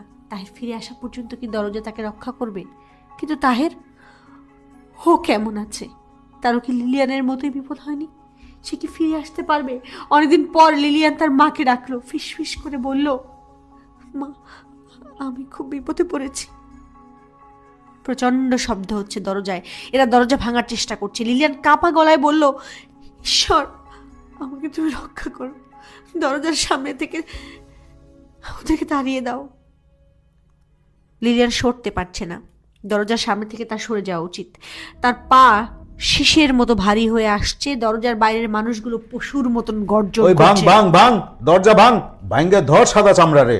দরজা ভেঙে পড়ার কয়েক মিনিট আগে লিলিয়ান সম্বিত ফিরে পেল। প্রথমে দৌড়ে ঢুকলো শোবার ঘরে, সেখান থেকে ছুটে গেল আয়না ঘরে। কোথাও লুকিয়ে থাকতে হবে, আয়না ঘরে লুকানোর জায়গা কোথায়? কাবার্ড খুলে ভেতরে বসে থাকবে। লিলিয়ান কাবার্ড খুলে ভেতরে ঢুকলো, আর তখনই তিনজনের একটা দল দরজা ভেঙে ঘরে ঢুকে পড়লো। এই দলের একজন নিতান্ত চ্যাংরা, তার হাতে 5 ব্যাটারির একটা টর্চ। তার বয়স 15-16 বেশি না। সে ঠিক ঠিক করে হাসতে হাসতে বলল, ম্যাম মাগি গেছে কই? একজন বলল, পালাইছে, হয় খাটের নিচে নয় আলমিরার ভেতরে। লিলিয়ানের কথা শুনতে পাচ্ছে, কিন্তু গ্রাম্য টানাটানার কথার অর্থ ঠিক ধরতে পারছে না। লিলিয়ানের মনে হচ্ছে কাবার্ডে ঢুকে সে বড় ধরনের বোকামি করেছে। এরা প্রথমেই কাবার্ডগুলোকে খুঁজবে, এক এক করে খুঁজবে। তার উচিত কাবার্ড থেকে বের হয়ে আসা, খোলামেলা জায়গায় থাকা, যাতে দৌড়ে পালানোর চেষ্টা করতে পারে। কোণঠাসা হয়ে ধরা পড়ার কোনো মানে হয় না। ওরা হ্যারিকেন জ্বালিয়েছে। হ্যারিকেন নিয়ে আয়না ঘরেই বোধহয় আসছে। লিলিয়ান কাবার্ড ছেড়ে পালাবার জন্য কাবার্ডের দরজায় হাত রাখলো, আর ঠিক তখন কাবার্ডের ভেতর কি যেন একটা নড়ে উঠল। ঝুনঝুন শব্দ হলো। কেউ একজন কোমল ভঙ্গিতে হাত রাখলো তার পিঠে। লিলিয়ান ছোট্ট একটা নিঃশ্বাসের শব্দও যেন শুনল। কি হচ্ছে লিলিয়ানের? সে কি পাগল হয়ে গেছে? তার কি হ্যালুসিনেশন হচ্ছে? সে এখন কি করবে? চিৎকার করে উঠবে? তাতে লাভ নেই। পিঠে যে হাত রেখেছে সে হাত সরিয়ে নিচ্ছে না, যেন তাকে বলার চেষ্টা করছে, ভয় নেই, কোনো ভয় নেই। আয়না ঘরে তুমি নিশ্চিন্ত মনে অপেক্ষা করো, এরা তোমাকে কিছুতেই খুঁজে পাবে না। লিলিয়ান মনে মনে বলছে, আপনি যেই হন আমার স্বামীকে রক্ষা করুন, ও খুব বিপদে পড়ছে। ওর বিপদ আমার চেয়েও ভয়ঙ্কর, আমি বুঝতে পারছি, আমি পরিষ্কার বুঝতে পারছি। তাহেরের সিগারেট অনেক ছোট হয়ে এসেছে। সিগারেটের শেষ অংশ এখনই নদীর জলে ফেলে দিতে হবে। এরা সম্ভবত সিগারেট শেষ করার জন্য অপেক্ষা করছে। তাহের বৃদ্ধের দিকে তাকিয়ে বলল, আপনি কি চান? বৃদ্ধ খিকখিক করে খানিকক্ষণ হাসল। সে একাই হাসছে, অন্য কেউ হাসছে না। বৃদ্ধ হাসি থামিয়ে বলল, ওই বিলাত দেশটা কেমন একটা কম দেখি, একটু শুনি। বিলেতের খবর আমি জানি না, আমি থাকি আমেরিকায়। আমার কাছে আমেরিকা বিলাত একই জিনিস। বৃদ্ধ চাদরের নিচে হাত ঢুকালো। তাহের জ্বলন্ত সিগারেট হাতে লাফিয়ে পড়ল নদীতে। পানির প্রবল টান তাহেরকে টেনে নিয়ে যাচ্ছে। এরা কি তাহেরকে ছেড়ে দেবে? মনে হয় না। নৌকা নিয়ে এরা তাকে খুঁজবে, তন্ন তন্ন করে খুঁজবে। তাহের ভাবার চেষ্টা করছে তার বেঁচে থাকার সম্ভাবনা কতটুকু। খুব বেশি নয়, সম্ভাবনা খুবই ক্ষীণ, কারণ তাহের সাঁতার জানে না। লিলিয়ান আয়না ঘরের কাবার্ডে বসে আছে। কি গাঢ় অন্ধকার! এই অন্ধকার মাতৃগর্ভের অন্ধকার। কোনো মানুষের পক্ষে এই অন্ধকার সহ্য করা সম্ভব না। হঠাৎ করে অন্ধকার কমে এলো। তিনজনের দলটা আয়না ঘরে ঢুকলো। কাবার্ডে বসে থাকার কোনো অর্থ হয় না। লিলিয়ান ঠিক করলো সে দরজা খুলে বের হবে, বলবে, কি চাও তোমরা? লিলিয়ান দরজা খুলতে পারল না। যে লিলিয়ানের পিঠে হাত রেখেছিল সে এবার লিলিয়ানের হাত চেপে ধরল। নরম হাত, হাত ভর্তি চুল, রিন রিন করে চুরি বেজে উঠল। এসব কি স্বপ্নে ঘটছে? টর্চ হাতের ছেলেটি বলল, কুদ্দুস ভাই, আমার মনে হয় ম্যাম সাহেব এই ঘরে। স্যান্টের গন্ধ পাইছি। ম্যাম সাহেব শরীরে স্যান্ড দেয়। লিলিয়ান শক্ত হয়ে আছে। এই বোধহয় কাবার্ডের দরজা খুললো না। ঠিক তখনই রান্নাঘরে ঝনঝন করে শব্দ হলো। টিনের কিছু একটা মেঝেতে গড়িয়ে যাচ্ছে। দলের তিনজন ছুটে গেল রান্নাঘরের দিকে। দৌড়ে যাবার জন্য হারিকেনটা নিভে গেল। যে লিলিয়ানের হাত ধরেছে সেই তাকে কাবার্ড থেকে বের করলো, টেনে নিয়ে যাচ্ছে পাশের ঘরে। চারিদিকে জমজমাট অন্ধকার। চাঁদের আলো কোথায়? আজকে চাঁদ ওঠেনি, কিছুই দেখা যাচ্ছে না। লিলিয়ান অন্ধের মতো অনুসরণ করছে। তার বোধ লুপ্ত, সে কি করছে নিজেও জানে না। তারা দুজন এখন দাঁড়িয়ে আছে একটা পর্দার আড়ালে। এটা কোন ঘর? লিলিয়ানের সব এলোমেলো হয়ে গেছে। যে তার হাত ধরে আছে সে কে? বা আসলে কি কেউ তার হাত ধরে আছে? তিনজনের দল দিয়ে ঘরে এসেছে। তারা এখন খানিকটা বিভ্রান্ত। একজন বলল, গেল কই রে? অবশ্যই ভাই, গেল কই? ওই ঘর দেখা হয়েছে? আরেকবার দেখ, আবার দেখ, পর্দা টাইনা ফেলা, ছিঁড়ে ফেলা। একজন এসে পর্দা ধরলো, আর শোবার ঘর থেকে খিলখিল হাসির শব্দ শোনা গেল। কিশোরের মিষ্টি রিন রিনে গলা। টর্চ হাতের ছেলেটা বলল, আসে কেটা বসির ভাই? আসে কেডা? তিনজন এগুচ্ছে শোবার ঘরের দিকে। এবার আর আগের মতো ছুটে যাচ্ছে না। কিশোরীর হাসির শব্দ আরো বাড়লো, তারপর হঠাৎ করে থেমে গেল। লিলিয়ান মনে মনে বলল, যা ঘটছে সবই আমার কল্পনা। আমার উত্তেজিত মস্তিষ্ক আমাকে সব দেখাচ্ছে, শোনাচ্ছে। আসলে কেউ আমার হাত ধরে নেই, কেউ আমাকে টেনে এক জায়গা থেকে আরেক জায়গায় নিয়ে যাচ্ছে না। আমি নিজেই জায়গা বদল করছি এবং কল্পনা করছি। প্রচণ্ড ভয়ের কারণে আমার এমন হচ্ছে। ডাক্তার বারবার আমাকে তাই বলতেন। তারপরেও লিলিয়ান ফিসফিস করে বলল, আপনি কে? ছোট্ট নিঃশ্বাসের শব্দ শোনা গেল, কোনো জবাব পাওয়া গেল না। লিলিয়ান বের হয়ে এলো পর্দার আড়াল থেকে। নিজের ইচ্ছে নয়, যে তার হাত ধরেছিল সেই তাকে টান দিয়ে বের করলো। সে চরকির মতো ঘুরছে এ ঘর থেকে ও ঘরে, যেন এক মজার খেলা। একসময় লিলিয়ান লক্ষ্য করলো সে লোহার প্যাঁচানোর সিঁড়িতে দাঁড়িয়ে। বাইরে অন্ধকার গাঢ় নয়, অস্পষ্টভাবে সবকিছুই দেখা যাচ্ছে। এখন কেউ আর তার হাত ধরে নেই। এতক্ষণ যা ঘটছিল সবই কল্পনা। মস্তিষ্ক তার নিজস্ব নিয়মে তৈরি করেছে বিভ্রম। তাকে নিয়ে এসেছে বাইরের ঘরে। অশরীর বলে কিছুই নেই, কিছুই থাকতে পারে না। লিলিয়ান খুব সাবধানে লোহার সিঁড়ি দিয়ে নামছে। এতটুকু শব্দ যেন না হয়। তাকে বাড়ি ছেড়ে পালিয়ে যেতে হবে, অনেক দূরে যেতে হবে, যেন কেউ তার নাগাল না পায়। সিঁড়ি এত দুলছে কেন? মনে হচ্ছে ভেঙে পড়ে যাবে। খুব হাওয়া, উড়িয়ে নিয়ে যাবার মতন হাওয়া। এই ব্যাপারগুলো তো স্বপ্নে ঘটেছিল। এখনো কি সে স্বপ্ন দেখছে? পুরোটাই কি স্বপ্ন? লিলিয়ানের শরীর অবসন্ন, অসম্ভব ক্লান্ত। ঘুমে চোখ জড়িয়ে আসছে। ইচ্ছে করছে সিঁড়ির রেলিং জড়িয়ে সে ঘুমিয়ে পড়ে। মনে হচ্ছে সে জেগে আছে 1000 বছর ধরে। সে একতলায় নেমেছে। তার সামনেই এই বাড়ির ভাঙা প্রাচীর। ফিসফিস কথা শোনা যাচ্ছে। নিচেও কি কেউ অপেক্ষা করছে তার জন্য, নাকি ওরাই নেমে এসেছে নিচে? দোতলা থেকে টর্চের আলো ফেললো সিঁড়িতে। আলো এদিক ওদিক যাচ্ছে, খুঁজে বেড়াচ্ছে লিলিয়ানকে। আর একটু হলেই সে আলো পড়তো লিলিয়ানের মুখে। লিলিয়ান ক্লান্ত গলায় ফিসফিস করে বলল, আমাকে সাহায্য করুন, আমাকে সাহায্য করুন, please please help me please. কার কাছে সে সাহায্য চেয়েছে? উত্তেজিত বিভ্রান্ত মস্তিষ্কের কাছে, নাকি যে অশরীরী নারী তার কাছে? লিলিয়ান জানে না, সে জানতেও চায় না। প্রয়োজন হলে সে চোখ বন্ধ করে থাকবে। অশরীরী নারী মূর্তি তার হাত ধরে টেনে নিয়ে যাক। লিলিয়ান আবারও বলল, আপনি কোথায়? আপনি আমাকে সাহায্য করুন। আর ঠিক তখন সে নারী মূর্তিকে দেখতে পেল। ভাঙা দেয়ালের পাশে দাঁড়িয়ে থাকা প্রকাণ্ড শিরিষ গাছের আড়ালে সে দাঁড়িয়ে। সে হাত ইশারায় লিলিয়ানকে ডাকলো। লিলিয়ান মন্ত্রমুগ্ধের মতো এগিয়ে গেল। নারী মূর্তি সহজ স্বাভাবিক ভঙ্গিতে আগে আগে যাচ্ছে, পেছনে পেছনে এগুচ্ছে লিলি। পাঁচিলের বাইরে এসে নারী মূর্তিটি ছুটতে শুরু করল। সে লিলিয়ানকে কিছুই বলেনি, তবু লিলিয়ানের মনে হলো তাকে যেন এই অশরীরী মূর্তিটি বলছে, ভয় পেও না, তুমি আমার পেছনে দৌড়াতে থাকো। আমবাগান ছাড়িয়ে খোলা মাঠ, আবার খানিক ঝোপঝাড়, চষা ক্ষেত। নারী মূর্তি ছুটছে, দ্রুত ছুটছে, একবারও পেছনে ফিরে তাকাচ্ছে না। লিলিয়ান কাতর গলায় বলল, পারছি না, আমি আর পারছি না, একটু থামুন প্লিজ, একটু থামুন। নারী মূর্তি থামছে না, ছুটছে, আরো দ্রুত ছুটছে। তারা একসময় চলে এলো নদীর তীরে। আর তখনই মেঘের আড়াল থেকে চাঁদ স্পষ্ট হলো। ঝলমল করে উঠল নদী।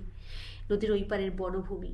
নারী মূর্তি থমকে দাঁড়িয়েছে, হাত ইশারায় নদীর তীরে পড়ে থাকা কি যেন একটা দেখাচ্ছে। লিলি সেখানে তাকাচ্ছে না, সে মুগ্ধ চোখে তাকিয়ে আছে ওই নারী মূর্তির দিকে। কি সুন্দর মায়াময় একটা মুখ, লম্বা বিনুনি করা চুল, শাড়ির আঁচল হাওয়ায় উঠছে। লিলি বলল, আপনি কে? আপনি কি আমার কল্পনা, নাকি সত্যি কিছু? নারী মূর্তিটি হাসলো। কি সুন্দর সে হাসি! লিলিয়ান হাসির শব্দও শুনল। আপনি কি বলবেন না আপনি কে? ছায়ামূর্তির না সূচক মাথা নাড়ল এবং প্রায় সঙ্গে সঙ্গে যেদিক থেকে এসেছিল সেদিকে ছুটতে শুরু করলো। লিলিয়ান চেঁচিয়ে বলল, আপনি কোথায় যাচ্ছেন? ছায়ামূর্তি ছুটতে ছুটতে কি যেন বলল, বাতাসের শব্দে তা শোনা গেল না। লিলিয়ান এক দৃষ্টিতে তাকিয়ে আছে, চোখ ফিরিয়ে নিতে পারছে না। চোখ ফিরিয়ে নিয়ে আশেপাশে তাকাতেই সে দেখতে পেল নদীর তীরে চিত হয়ে যে মানুষটি শুয়ে আছে সে তাহের। এখনো তার দেহে প্রাণ আছে, সে বেঁচে যাবে, নিশ্চয়ই সে বেঁচে যাবে। জ্যোৎস্না প্লাবিত জলরাশি, তার ধার ঘেঁষে ছুটে যাচ্ছে এক নারী মূর্তি। বাতাসে তার শাড়ির আঁচল উঠছে, রিন রিন করে বাজছে হাতের চুড়ি। 15 বছর পর লিলিয়ান আবার তাহেরকে নিয়ে ইন্দার ঘাটে এসেছে। সঙ্গে তাদের 2টি ফুটফুটে মেয়ে, 11 বছরের সারা, 7 বছরের রিয়া। দুজনেই হয়েছে মার মতো, শুধু চোখ পেয়েছে বাবার, বড় বড় কালো চোখ। মার নীল চোখ কেউই পায়নি। দুজনেই খুব হাসি খুশি মেয়ে, কিন্তু এদের চোখের দিকে তাকালে মনে হয় চোখ ভর্তি জল, এখনই বুঝি কাঁদবে। তাদের আশা উপলক্ষে বাড়িঘর ঠিক করা হয়েছে, বাড়ির চারপাশে বাগান পরিষ্কার করা হয়েছে। মেয়ে দুটি মহা আনন্দে বাগানে ছুটোছুটি করছে। রিয়া ছুটতে গিয়ে উল্টে পড়ে হাঁটুতে ব্যথা পেয়েছে, হাঁটুর চামড়া ছিলে গেছে, কিন্তু রিয়া হাঁটু চেপে ধরে হাসছে, যেন এই বাগান বাড়িতে ব্যথা পাওয়াও একটা আনন্দজনক অভিজ্ঞতা। তাহের নিজেও বাগানে, সে খুব ব্যস্ত। আম গাছের ডালে দোলনা টানানোর চেষ্টা করছে, ডাল উঁচু, চেয়ারে দাঁড়িয়েও নাগাল পাওয়া যাচ্ছে না। বড় মেয়ে সারা বাবাকে সাহায্য করার জন্য এগিয়ে এলো। সে গম্ভীর হয়ে বলল, বাবা শোনো, তুমি যদি দুদিন পর বলো বেড়ানো শেষ হয়েছে, এখন আমাদেরকে ফিরে যাবে, তাহলে কিন্তু হবে না, আমরা খুব রাগ করব।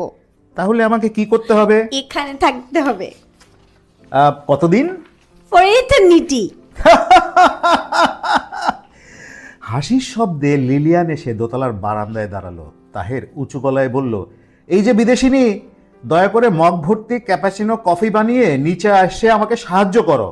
এখন কফি বানানো যাবে না, সরঞ্জাম নেই। কোনো অজুহাত শুনতে চায় না, কফি বানাতেই হবে। ছোট মেয়ে রিয়া চেঁচিয়ে বলল, বাবার জন্য কফি বানাতেই হবে। লিলিয়ান রান্নাঘরের দিকে গেল না, সে ঢুকলো আয়নাঘরে, দরজা বন্ধ করে দিল। অন্ধকার হয়ে গেল আয়নাঘর। সে গলার স্বর নামিয়ে প্রায় ফিসফিস করে বলল, আপনাকে দেখানোর জন্য আমি আমার বাচ্চা দুটোকে নিয়ে এসেছি। আপনি কি দেখলেন তাদের? কেউ জবাব দিল না। আপনি কি তাদের একটু আদর করে দেবেন না? নীরবতা ভঙ্গ হলো না, আয়নাঘরের স্তব্ধতা ভাঙল না। লিলিয়ানের চোখ দিয়ে টপ টপ করে পানি পড়ছে। 15 বছর আগে এক ভয়ঙ্কর জটিল সময়ে কেউ একজন তার হাত ধরে বলার চেষ্টা করেছিল, কোনো ভয় নেই, কোনো ভয় নেই। সেই দুঃসময়ে আজ আর নেই। জীবন তার মঙ্গলময় বিশাল বাহু মেলে লিলিয়ানকে জড়িয়ে ধরেছে। আজ আর আশ্বাসের বাণী শোনার প্রয়োজন নেই। লিলিয়ান আবার বারান্দায় এসে দাঁড়ালো। নিচে খুব মজা হচ্ছে, দোলনা তৈরি হয়ে গেছে, তাহের দোল খাচ্ছে। মেয়েরা বাবাকে নামিয়ে দেওয়ার চেষ্টা করছে, কিন্তু পারছে না। লিলিয়ান আপন মনে বলল, আমি কেউ না, আমি অতি তুচ্ছ একজন, তবু ঈশ্বর কেন আমার জন্য এত সুখ রেখেছেন? খুট করে শব্দ হলো, আয়নাঘরের দরজা খুলে গেল। লিলিয়ানের মনে হলো নুপুর পায়ে কে যেন আসছে তার দিকে। ওই তো লিলিয়ান তার পা ফেলার ছোট ছোট শব্দ শুনতে পাচ্ছে। লিলিয়ান বাগানের দিকে ইশারা করে স্পষ্ট স্বরে বলল, ওই দেখুন, ও হচ্ছে সারা, আমার বড় মেয়ে। আর নীল জামা পরা মেয়েটা রিয়া, দুজনেই খুব দুষ্টু। তাহের দোল খাওয়া বন্ধ করে উঁচু গলায় বলল, এ মেয়েরা, তোমার মাকে দেখো, অকারণে কাঁদছে। আচ্ছা ব্যাপার কি বলো তো, এই মহিলা অকারণে কাঁদার রোগ আছে, আগেও কয়েকবার লক্ষ্য করেছি। রিয়া বড়দের মতো গম্ভীর গলায় বলল, আমার মনে হয় মার চোখে কোনো প্রবলেম আছে। লিলিয়ান খুব কাঁদছে। অসম্ভবই সুন্দর দিনে কেউ কাঁদে না। লিলিয়ান কাঁদছে, কাঁদতে তার বড় ভালো লাগছে।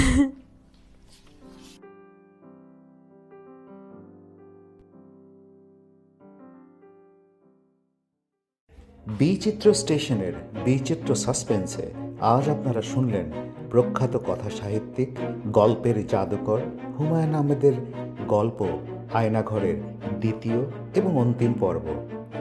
বাংলা এবং বিশ্ব সাহিত্যের নানান রোমাঞ্চকর গল্পের অডিও নাট্যরূপ শুনতে থাকুন বিচিত্র স্টেশনের সাথে। চ্যানেলটি সাবস্ক্রাইব করুন, বেল আইকন প্রেস করুন, নোটিফিকেশন পাবেন।